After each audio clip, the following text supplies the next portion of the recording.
This video is powered by the pros at Pascal Air Plumbing and Electric. Arkansas owned, Arkansas operated. GoPascal.com. Yeah, just a pitcher's duel. Honestly, you got Jones and Smith.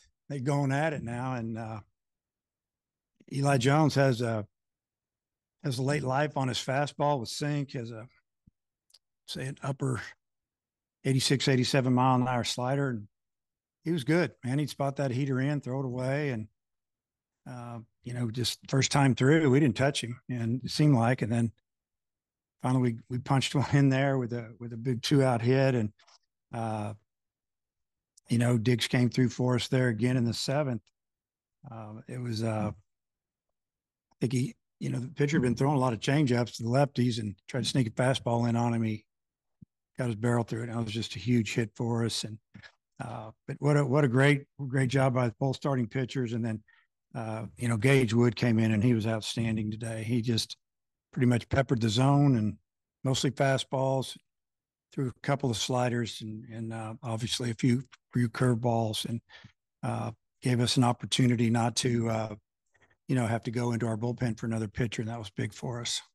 It was a really good win. Coach, it seems like Hagen Smith was a lot more efficient than he was this week than last week. What'd you think of the way he threw? Yeah, he had a really good demeanor about himself out on the mound, and was composed and pitched fastball. I don't know. The board said 93. I don't know if it was 93, 92, 94, somewhere in there, but that's enough if you've got enough pitches going, and he did. He had a couple of 4-pitch walks, and you're kind of going, what happened? And then he kind of get it together. And if he just makes another jump, he could give us another inning. But super job, worked out of a jam or two, and gave us an opportunity to win. In the 7th inning there, getting those two guys at the bottom of the order on board, ended up scoring on the Diggs single for them to manufacture those insurance runs. Yeah, that was obviously that was a big part of the game. If those guys can get on, work a walk, base hit, whatever. And, Tavian, I think, ended up working a walk there that loaded him. And, Kendall got the big hit again. And, all of a sudden we're up 3, have a chance to go up 4. And, he gets our 3 and 4-hole hitter out. And, you're thinking, oh man, I hope that doesn't come back to hurt us. But Wood went out there and kind of finished it up for us. That was big. I think that made Kendall 7 for 15 with the bases loaded. Obviously there's something about his demeanor and composure at the plate to do that. Yeah, you got to lay off those borderline pitches early, and he seems to do that, and he's gotten himself in the ahead in the count a little bit, and then you can guess, take a shot at something. If you don't get it, you don't get it, but if you get it, you're going to hit it hard. And that's what I think he looked fastball there and he got it. He looked fastball the other day at Starkville and he got it, and did a super job. It's a rare thing to hold these guys to 1 run this year, and the amount of hits, not many extra base hits by them. What'd you think of that? Yeah, it was they have a really good hitting team. They have a lot of power, big and strong, and for us to hold them to 1 run was that's why we won the game. Obviously, we didn't hit a whole lot. We put together an inning or punched in one here and there, and the other ones, but the pitching did it for us today. Yeah, 10 outs on Gage Wood. I think that's his longest outing of the year. Just, do you feel like he picked up some steam down the stretch, and just what did you see out of his outing overall? Well, to me, it seemed like he was getting better as he went on a little bit. Came in, he was okay, threw the ball well. Maybe the fastball was a tick harder, but as far as command, his command was better in the 8th and 9th. It seemed like to me. He dropped another breaking ball in there in the 9th, but he basically just went at him with fastballs. That's what we want him to do. Just pitch to both sides of the plate and make him swing. And he did it. Diggs, I think he's now got 55 RBI on the year.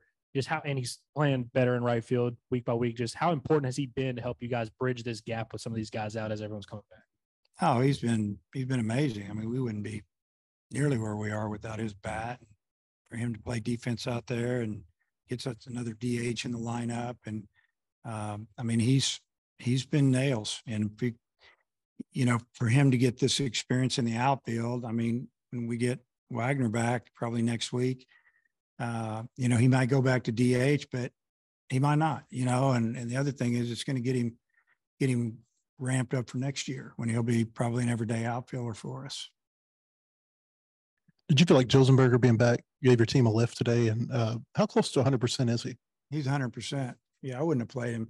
If he told me 90, I wasn't going to play him. If trainers told me 90, I wasn't going to play him because it's not worth it. And, you know, I gave him the steal. He didn't go for a pitch or two, and I looked at him. I give him the green light, basically. You know, you can go if you feel good about it. And I kind of shook my head like, run. And I think once he ran, you know, again, he's 100%. And, you know, I feel like that he brought a spark. He walked at least 2 times. He got a hit. Didn't score a run, but he was eating up some pitches, and he got on base. Thought about Peyton Holt, both in the field and at the plate. Well, Holt's done a really good job defensively since he's gotten in the lineup, and you know, he drew a walk there, and 1 inning he got the leadoff double. He got a fastball in and got inside it and flipped it down the line and ended up scoring. And I mean, he was in the middle of it today for us. He's done a great job.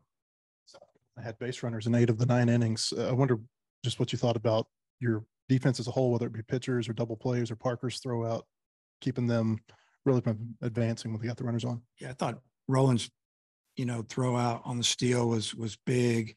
We knew he was going to run. Maybe he was running the previous pitch, and he didn't get the jump. Something happened, and then they ran the exact same play. They had the hitter hitting left-handed and fake bunting, and they did it again. Parker came out there, made a great throw, tagged him on I think the thigh or something. We just, you know, I don't think base runners bother Hagan that much. They probably, in some cases, he bears down a little more, so to speak. And, you know, he did that today because, you know, the runners they got on him early, they were walks. They didn't get a hit on him until when, like 3rd or 4th inning, 5th inning, I don't remember. But, you know, he put him on, and then he kept him from scoring, and that was big. So, and you know, Gage, he's been kind of a finisher for us this year, so to speak. And, you know, I don't think it bothers him a whole lot. He pitches pretty well with runners on base. The play on which Bolton knocked the ball out of the catcher's mitt. Have you ever seen that before? Yeah, I guess. I mean, we thought he might have come around with a backswing and hit it. We couldn't tell. It happened so fast. But I don't know why the umpire just didn't call it real fast, because the explanation to me was the batter came around and knocked the ball. It was a foul tip. The batter's bat came around on the backswing and knocked it out of his glove. I said, "Are you 100% sure on that?" And he said, "Yes." And I said, "Okay, thank you." And I walked away. So I don't really understand why he just didn't call it. He told me what he saw. And I mean, that was 5-minute delay right there. And I don't know. Yeah, that's to answer your question. I don't remember if I've ever seen it, but I don't. How close was Wagner to playing tonight? And is there any chance that he comes back later in the weekend, or you want to just push him a week back? He's still having pain. You know, he's there, but he's not swinging the bat right now. He's available to probably run and catch the ball and score, run. But I'm not probably going to put him in there to hit this weekend unless it was just, you know, it's just what we had to do. But, you know, we're winning without him, and we'd love to have him in there. He's such a threat, and he's got power, and it would make our lineup a little longer probably. Although, you know, when he gets in there, I mean, who's coming out? McLaughlin, he's done a great job as well. So, but yeah, he's real close, but he's probably not going to play this weekend. Is the plan, you know, sticking with the plan with Tiger tomorrow and possibly McIntyre after him?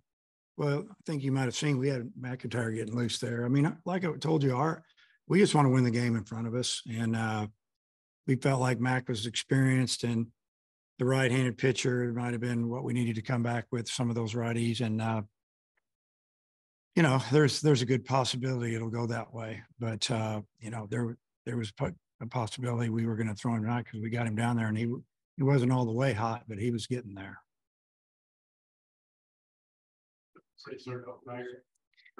Oh yeah, Tiger will start now that we didn't use him tonight. BetOnline.ag is your #1 source for all your basketball info, stats, news, and scores. Get the latest odds and lines, including the latest player reports for this year's pro basketball playoffs. BetOnline is always your sports information headquarters this season, as we have you covered for all your sports wagering needs.